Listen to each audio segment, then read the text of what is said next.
puhurikene. Näita mulle, oled sa seda investeeringult väärt?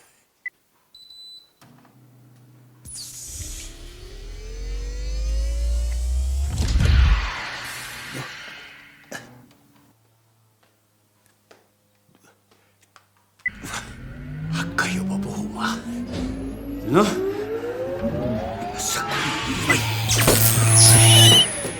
Tänan sind, et sa mu soojapuhurist välja lasid. mis? Kes sina oled selline? Mina olen džinn. Mis sa siis arvasid? Ma ei oska midagi arvata. Ma arvasin, et on katki see riistapuu. Ei, riistapuuga on kõik korras.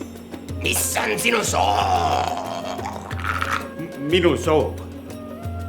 Mis mõttes? Ma olen džinn. Sa päästsid mu välja ja nüüd on sul võimalus soovida. Soovida? Päriselt? Loomulikult päriselt. Mis sa siis arvad? No, ma soovin, et ei oleks enam nii külm. Sinu soov on mulle seaduseks. Kasa!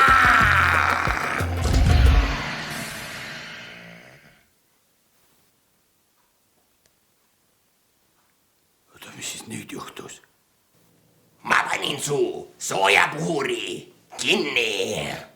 Aga miks seda kinni panid? Ise sa soovisid, et ei oleks nii külm. Noh, aga nüüd hakkab ju veel külmem. Vaata!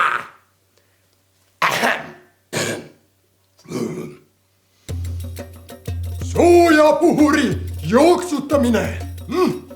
See kulutab liigselt fossiilseid kütuseid, mis toob endaga kaasa kliima soojenemise.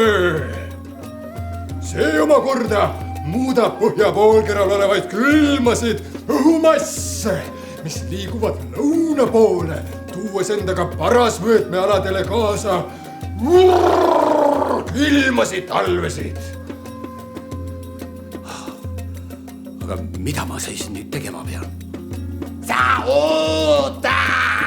Sa oota! Kasa!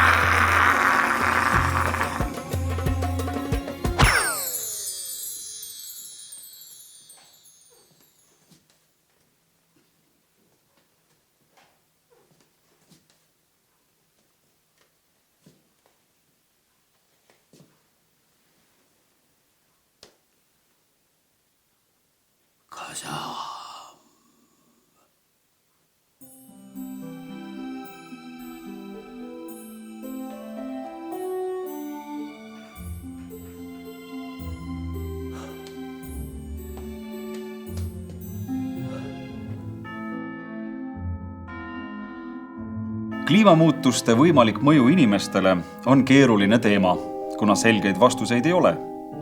Võimalikud riskid ja karmimad ilmastikunähtused, kahjustunud ökosüsteemid, madalamate rannikualade üleujutus ja nakkushaiguste laiem levik.